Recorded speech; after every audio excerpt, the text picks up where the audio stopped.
So, as you all know, over the weekend, a white nationalist terrorist in Christchurch, New Zealand, went into two different mosques and murdered 50 people. And there were dozens more who were injured.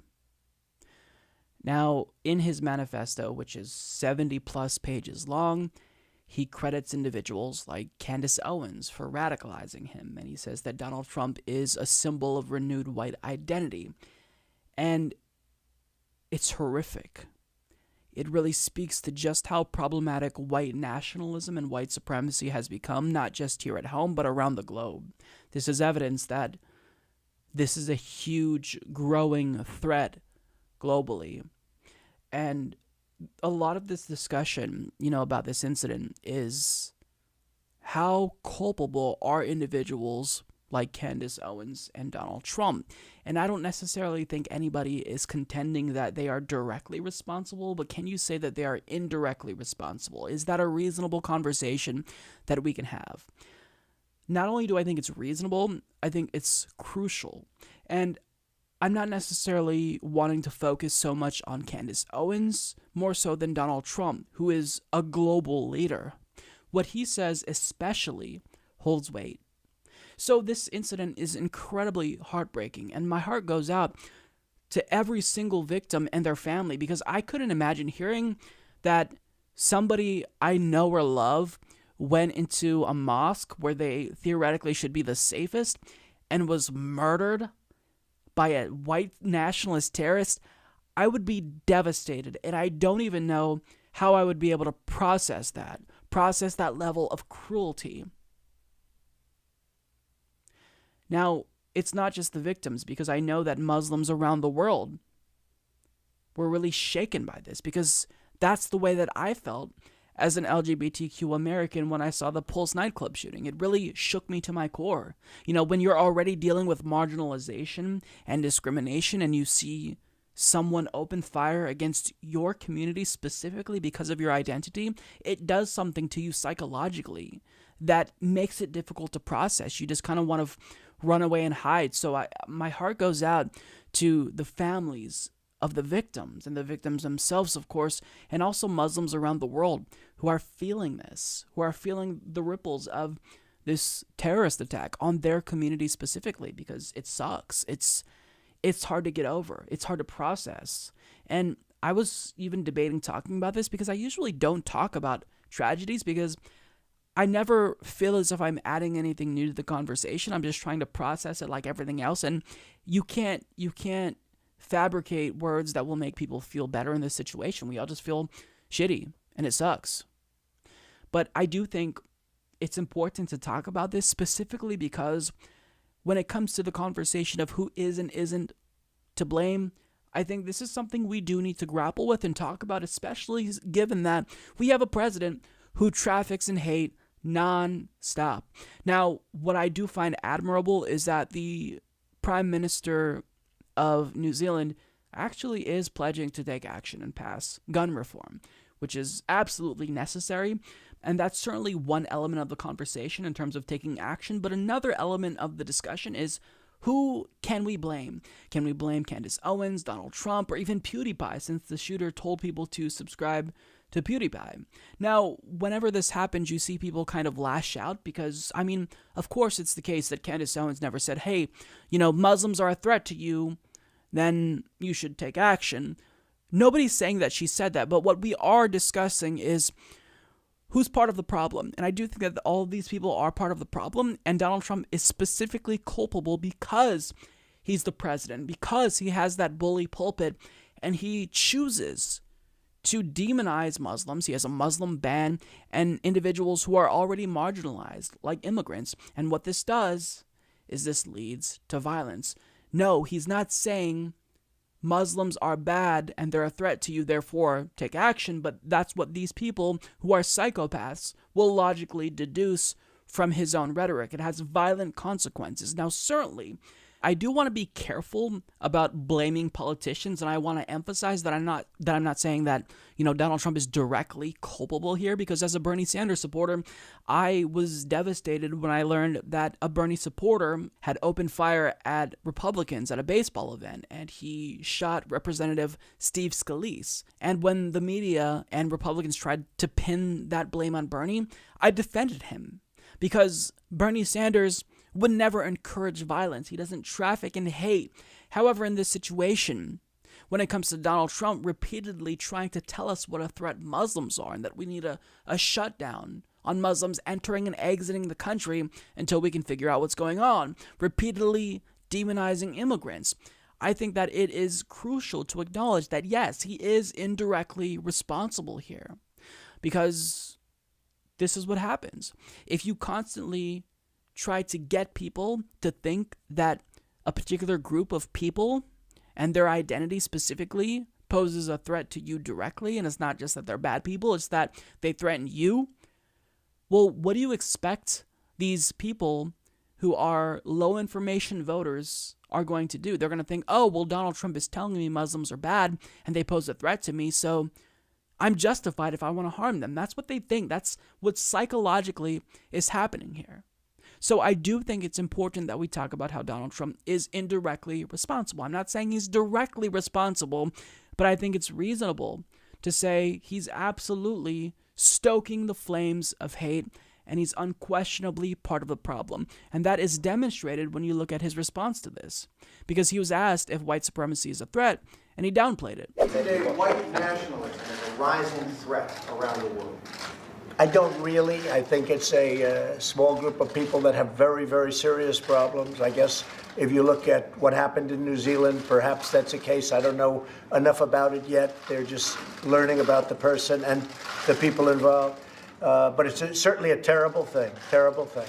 The killer in this tragic incident wrote a manifesto, apparently. Did you see that? Apparently he mentioned I did not see it. I did not see it, but I think it's a horrible event. It's a horrible thing. I saw it early in the morning when I looked at what was happening in New Zealand. I just spoke, as you know, to the Prime Minister.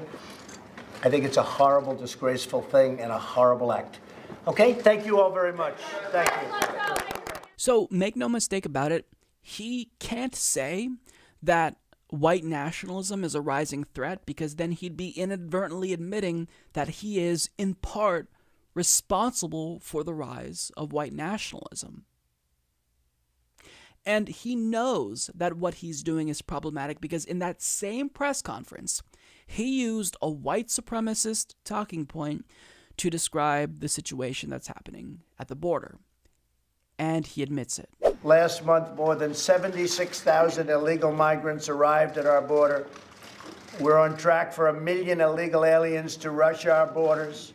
People hate the word invasion, but that's what it is. It's an invasion of drugs and criminals and people. We have no idea who they are, but we capture them because border security is so good. But they're put in a very bad position, and we're bursting at the seams, literally bursting at the seams. So he knows that the specific word invasion is a white supremacist talking point. But he used it anyway. And this was in the same press conference when he wouldn't acknowledge the threat of white supremacy. And it's because he's partially culpable in the rise of white supremacy. I'm not saying he catalyzed the rise of white supremacy, but he's certainly riding the wave, and he rode it right into the White House. So understand that you don't have to directly tell your supporters to harm these brown people who are invading our country. These aren't things that you have to directly say in order to incite hatred and violence against them.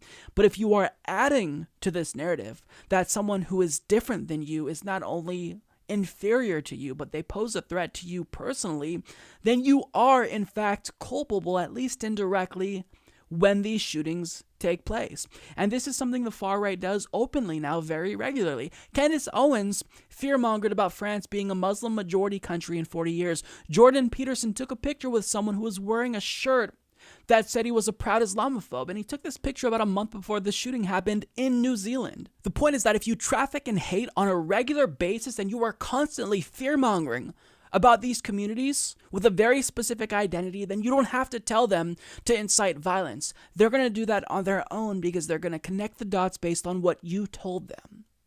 Now, what's particularly troubling about Donald Trump is that he doesn't just vilify constantly Muslims and immigrants, but he also has encouraged violence.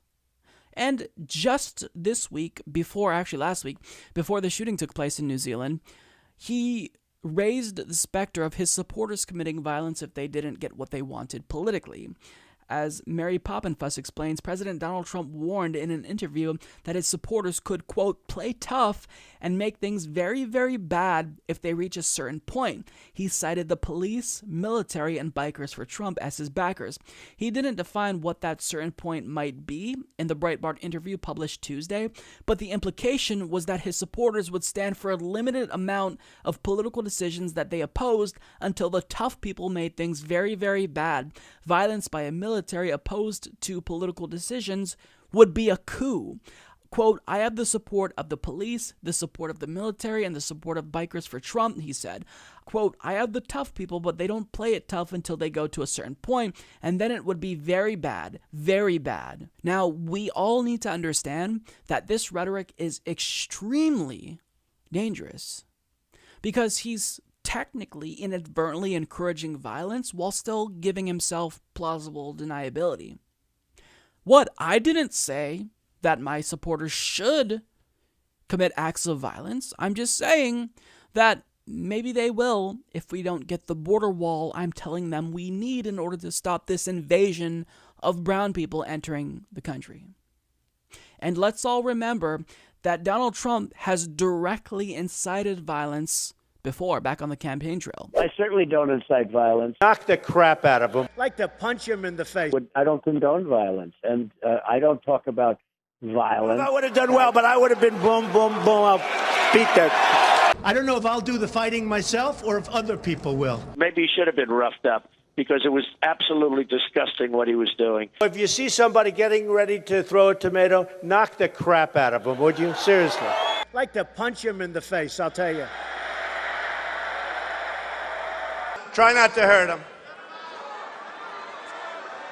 If you do, I'll defend you in court. Don't worry about it. In the good old days, this doesn't happen because they used to treat them very, very rough. And when they protested once, they would not do it again so easily. We become weak. And you know what? The audience swung back. And I thought it was very, very appropriate. The audience hit back. And that's what we need a little bit more of now. Part of the problem and part of the reason it takes so long is nobody wants to hurt each other anymore, right?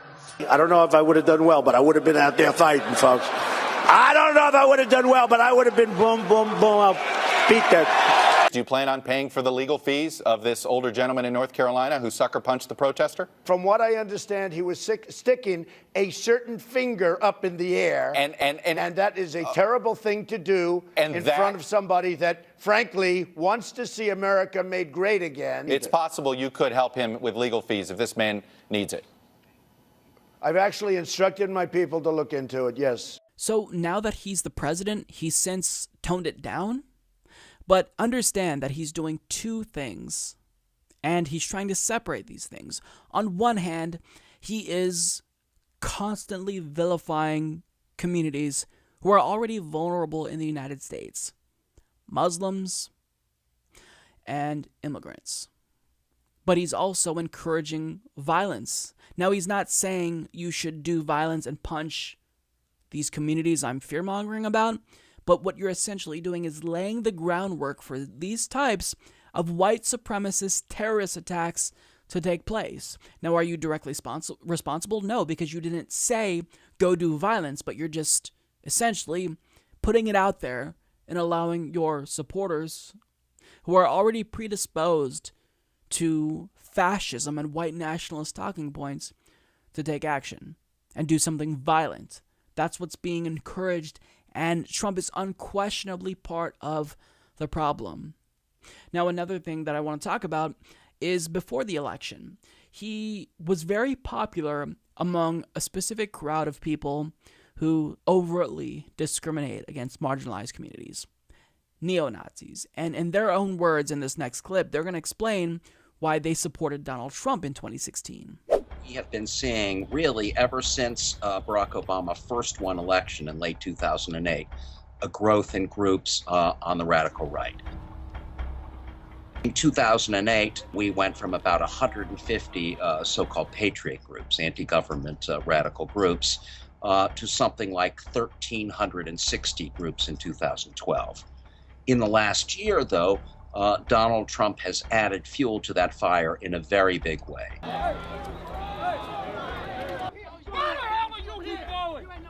Kim, why are you here? Go. Why are you here, man? Go. Why are you here? Let's go.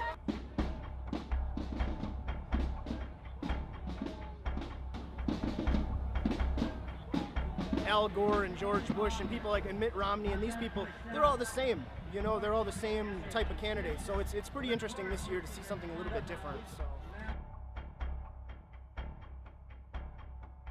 you know, we support those nationalist principles like closing the borders and things of that nature. So we do support those things, but we're not going to come out and endorse them. Donald Trump wants to bring back jobs to America. Give dignity to the American worker. It's not that Trump is telling these groups what to think. They have, had their own white supremacist ideology for many decades now. What Trump is doing is legitimizing. I came here to speak on behalf of Donald Trump. I've never met the man, but I can tell that he has nothing but the best interest of this country in heart. So what Donald Trump does is he takes the feelings of hatred and fear that they already feel, and he legitimizes them. When he says, really, it's the immigrants who are to blame for your economic woes, and really, it is Muslims who are to blame for your physical insecurity, he legitimizes their feelings of hatred and irrational feelings of fear. And this is exactly why white supremacy is on the rise. Because even if you aren't necessarily a white supremacist, well, if you're a Donald Trump supporter, then maybe you hear what he's saying and think, well, it's just common sense. But inadvertently, you're being primed to think in a white supremacist way. So his response to New Zealand was to condemn the massacre, but espouse the same white supremacist rhetoric during the same press conference that fans the flames of white supremacy. So what we see here is Donald Trump taking a disgusting stand, saying this is horrible, but then using rhetoric that he knows is white supremacist rhetoric. And I know that he was talking about an invasion of immigrants, but you've got to understand, all of these marginalized communities that are targets for white nationalists, it just stokes the fans of hate and white supremacy. And Donald Trump should be absolutely ashamed of himself for what is obviously a detestable response. But getting back to the tragedy, my heart absolutely goes out to everyone who is affected by this, both directly and indirectly. And I think that as allies to these marginalized communities, we have to be doing more to make sure that they are safe and they feel protected at a time in a political climate where bigotry against them is not just rampant, but people are trying to find ways to justify it. That's really troubling. It's horrifying. So to kind of wrap it all up, is Donald Trump and individuals on the far right directly responsible? No, and I don't think anyone who's serious is saying that. But they're indirectly guilty here. Because when you constantly fan the flames of hate and traffic and Islamophobia and bigotry and xenophobia, then you can expect these types of things to happen. And even if this took place in New Zealand and Donald Trump is the U.S. president, you've got to understand that as a global leader, it's especially problematic. He has this responsibility that nobody else in the world has. And yet you see how irresponsible he's being with his bully pulpit. I don't know what the conclusion is other than we have to point this out and try to combat it, but certainly Donald Trump should be ashamed of himself. But we all know he has no shame. So it's just all around, it's sad. It's my heart goes out to the victims.